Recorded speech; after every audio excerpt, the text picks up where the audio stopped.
The 500 years of Chosun Dynasty of Korea was a civilization of philosophers. Chosun Dynasty was the kingdom of philosophy that cannot be surpassed by any other of the kind in the world. There were philosophers in every town. Your grandfathers were such philosophers, and I am sure every household still keeps one or two private literary collections written by them. There are a huge number of private literary collections, many of which are still under the progress of translation into Hangul. It is a daunting task to complete the translation. These private literary collections were authored by philosophers who must also be well versed in arts. First of all, poems make up the first part of the collection. The first part is actually a poetry book. The format of these private literary collections is all the same. Above all, the authors must be good poets with artistic sensibilities. After the chapter of poetry, the letters exchanged between fellow philosophers are placed. Then a scholarly paper is attached in the final chapter. It is never easy to write several scholarly papers in one's lifetime. The topic was already given. They had to write about the four virtues: love, justice, harmony, and wisdom.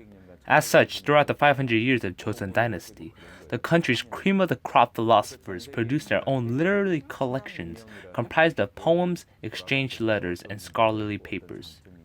It is quite a unique experience to have lived for 500 years or so in the Confucian kingdom of philosophy. The rest of the world should be informed of what we found out from the experience of having lived with and having practiced philosophy for 500 years. We need to leave a record of our findings. Doing so is our duty. We should be able to tell everybody in the world about the advantages and the problems of a civilization of philosophers. In a nutshell, the scholars in Chosun Dynasty study logos, which is the same as principles. It is crucial for us to realize that we are the descendants of a civilization that investigated the principles for 500 years. The bottom line is the four virtues: love, justice, harmony, and wisdom.